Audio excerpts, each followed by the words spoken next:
Pride, anger, covetousness, I can never say that, lust, gluttony, envy, and sloth are collectively known as what? Oh, the Bill of Rights.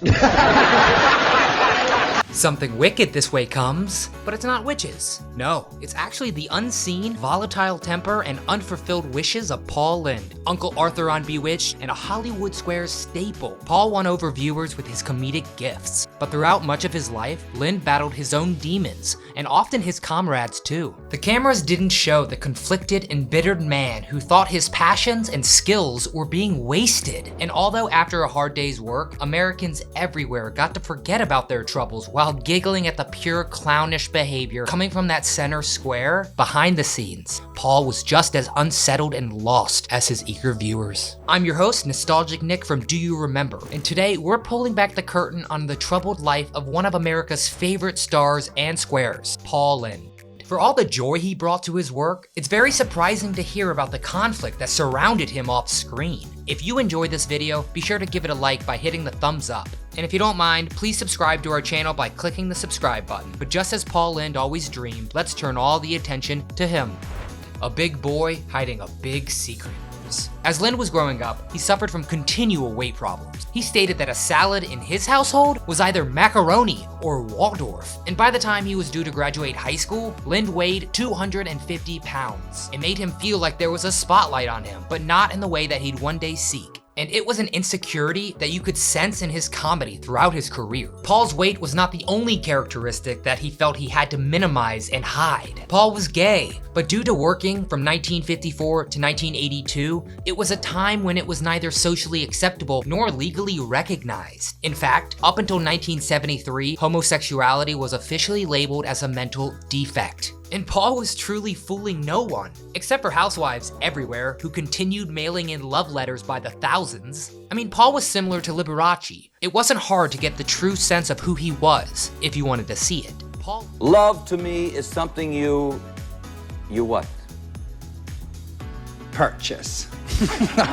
Lynde walked a fine line between embracing who he truly was and hiding the parts that he didn't think would be welcomed, all from a world that he so desperately wished to entertain. When asked if his audience was women and gays, Paul responded, quote, "My following is straight. I'm so glad. You know, gay people did kill Judy Garland, but they're not gonna kill me." He was able to keep certain relationships under wraps, all while making references to his homosexuality on game shows, some references less subtle than others. Studies at the University of Wisconsin show that you'll probably live longer if you love only one man or woman at a time. But it is all right to alternate. If you watch enough of Paul's delivery, you can peer behind Paul's jokes and unearth some deeply rooted, constrained truth. He wanted people to love him, but because of the times, sadly he felt they couldn't love the real, open him, and not procuring a meaningful relationship would haunt him for all his days. Abusive behavior. Boy, Paul Lynde went after others when he saw fit. He had a mixed reputation because of his temper, which could be brutal. But where did all this anger and violence come from?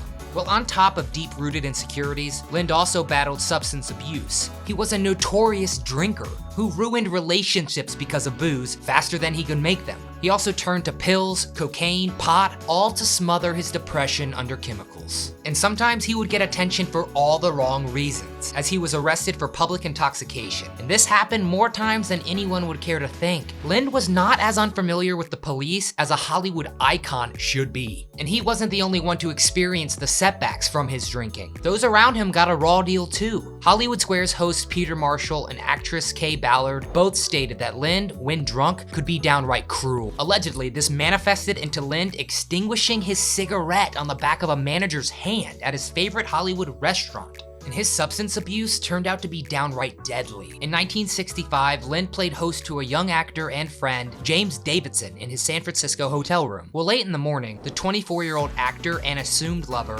fell to his death. The whole thing caused a huge scandal for Lynde. Wait.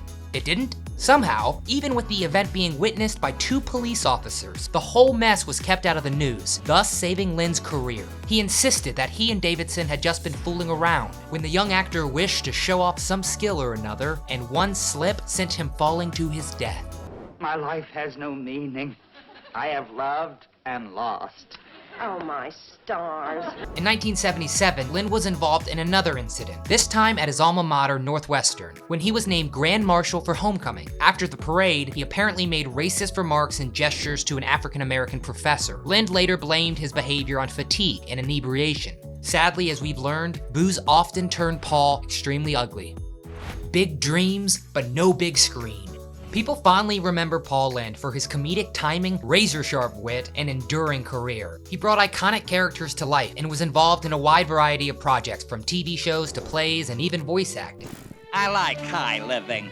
What you say tempts me. And although Paul did eventually make it to the big screen in some great films, somehow it just wasn't what he had always dreamed his path would be. After graduating at the top of his class in acting at Northwestern University, he proudly moved to New York City to begin the ascent. But as with many dreams of stardom, it took time. Paul struggled, waiting tables and selling pints of blood for years before getting a small break when he was chosen for the New Faces of 52. That's cute. All-day bloodsuckers. The job offers did not cascade in, and just like that, he was back in the shadows, struggling for work. Paul's actual big break was nearly a decade away. It came way of a small role of originally only 9 lines in the stage production of Bye Bye Birdie. But Paul was not satisfied on the stage, and to be quite honest, he wasn't satisfied on the tube either. It just wasn't what he was striving for, and he was becoming impatient. Paul wanted to be a movie star, and did everything in his power to become one. He went as far as buying a house that the sword-slinging Errol Flynn once owned, because if he had a movie star home, certainly the jobs would follow. Paul stated that it all began when he saw the film Ben-Hur. Afterwards, he was obsessed with being rich and famous. To Lynde, leaning into TV shows kept him from that. As long as people saw him frequently on the small screen, they'd never be awed by him on the big one. He wanted the whole movie star experience, right down to the aura of mystique, and his monumental television success actually inhibited his dreams. Lynde desperately wanted people to approach him and ask for autographs. According to his close friend Kathy Rudolph, Lynde just wanted to step outside a palatial Hollywood home and see the swarms of supporters he felt he deserved. Hollywood Center by any means. Though we celebrate Paul Lynde to this day and respect all of his accomplishments, the actor saw everyone else as a threat. He hated the idea of being upstaged by anyone or anything. He would outright tell Rudolph, quote, "There's nothing worse than me being on stage with kids or a dog because they upstage you." And Paul, well, he wanted to be the center of attention. This is the man who is unmatched in comedic chops. He is so memorable as Uncle Arthur on Bewitched. Aren't you gonna invite me to dinner? It's hard to believe he was only in 11 episodes over 6 years. Even so, Bewitched caused Lynde a lot of grief, particularly when he felt other characters got funnier lines than he did. Even worse than an actor stealing a scene from Paul was when his co-workers failed to properly prepare for the moment. You see, Paul was a professional and a perfectionist who always knew his line and quite often knew the lines of his counterparts as well. Paul's friend Kathy interviewed Bye Bye Birdie co-star Cheetah Rivera for this insight into Paul's intense pressure to succeed. And she said, you know, he did get tough with people if they weren't on time or they ruined his timing. But she said she never heard more laughter and applause than when Paul was on stage. Though everyone else knew he worked comedic magic, he apparently didn't. And this insecurity went right into the hands of overly confident comedian Buddy Hackett, who would become Lynde's biggest and most public feud in the entertainment world. Admittedly, some of the feud started when Hackett fired the first shots. He claimed Lynde was getting credit for jokes on Hollywood Squares that had been written in advance. Lynde did finally admit that he and his co-panelists were briefed on the question categories before each taping, but did reinforce that all his actual zingers were winged on the spot. In the later years of Hollywood Squares, nearly all of Paul's material was written beforehand and penned by writers. 3 Korean acrobats, I don't know. Meeting mediocrity. What Paul Lynde really wanted was to make a truly important film, as he put it, like The Graduate. But fate seemed determined to keep him in TV land.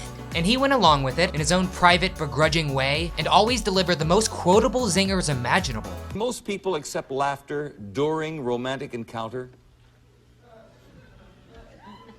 I think they prefer applause. Paul soon became to Hollywood Squares what Alex Trebek is to Jeopardy. He became a permanent fixture on the show, practically the wheel in Wheel of Fortune. And eventually, he felt incredibly stifled. Racking up 707 appearances on the game show, Lynde felt his square closing in on him. He He departed the show in 1979, but barely a year later, the Squares suffered so much that they made a deal with Monty Hall. No, I'm sorry, not that game show. Producers offered Paul more money for his quips, so he returned. This raise put him on the same level as host Peter Marshall. Paul had turned a game show gig into an impressive moneymaker, filming an entire week's shows in one day for $1,500. However, as the years trickled by, the disappointment seemed to eat at him more and more. The final curtain. Finally, Paul had enough of Paul and decided in 1980 to become sober and drug-free. Sadly, the toll to his body was already too severe. Paul was only 55 years old when in mid-January 1982, he didn't turn up to a birthday party that he was supposed to attend. Two friends at the party were worried and tried calling him, then went to his house and banged to no answer. Finally, they broke in a side door of Lynde's Beverly Hills home. Inside, they discovered Paul Lynde dead in bed. Officially, an autopsy declared the cause of death to be a heart attack. For a while, people were sure someone else had been in the house with Lynde, and perhaps they contributed to his death. Whether or not Paul would have been at peace if he finally had been able to make his own Ben-Hur or The Graduate, we'll never know. But somehow, I think the unrest of Paul Lynde was inevitable, a complicated comedic genius. If you enjoyed this video, it really would mean the world to us if you gave it a thumbs up, and again, please subscribe to our channel so that way you won't miss a single video we premiere. Let us know your favorite Paul Lynde one-liner in the comments below, and let's toast to the best damn center square in history. From all of us at Do You Remember, thanks for watching.